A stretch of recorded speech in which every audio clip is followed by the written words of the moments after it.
أعوذ بالله من الشيطان الرجيم بسم الله الرحمن الرحيم আসসালামু আলাইকুম রহমতুল্লাহ বরকাতুহু।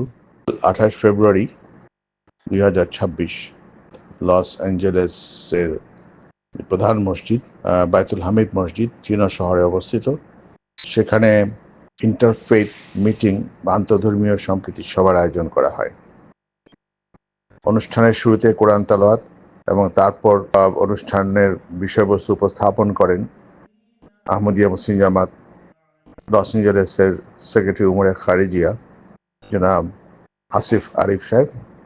তিনি সবাইকে স্বাগত জানান এবং আজকের এই অনুষ্ঠানের উদ্দেশ্য তাৎপর্য সম্পর্কে তিনি বক্তব্য রাখেন। তিনি আহমদিয়া মুসলিম জামাতের সংক্ষিপ্ত পরিচিতিও তুলে ধরেন।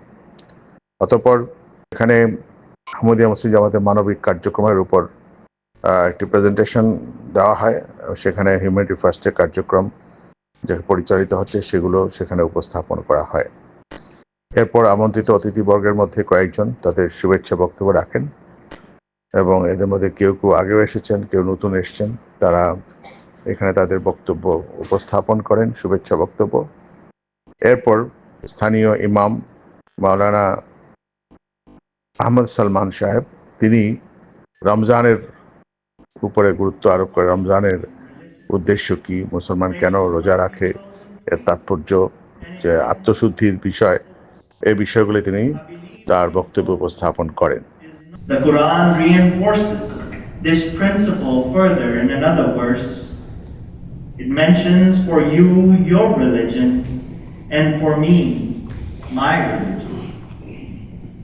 This statement was a dialogue between the Prophet of Islam and the pagan leaders of Mecca. It affirmed mutual respect and religious liberty.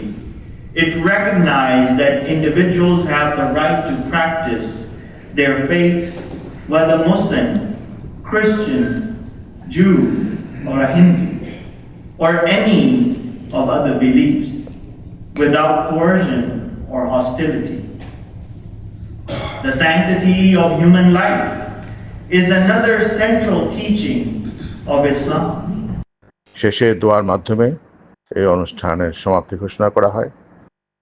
এরপর ইফতারের সময় হলে সবাই ইফতার করেন এবং ইফতারের পর আহমদি যারা আছেন তারা সবাই নামাজে চলে যান মসজিদে, আর মেহমানদেরকে ডিনারে আপ্যায়ন করা হয়।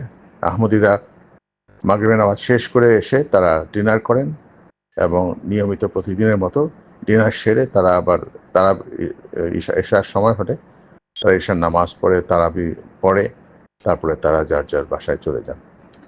জাযাকাল্লাহু আহসানুল জাযা। আসসালামু আলাইকুম ওয়া রাহমাতুল্লাহি ওয়া বারাকাতুহু।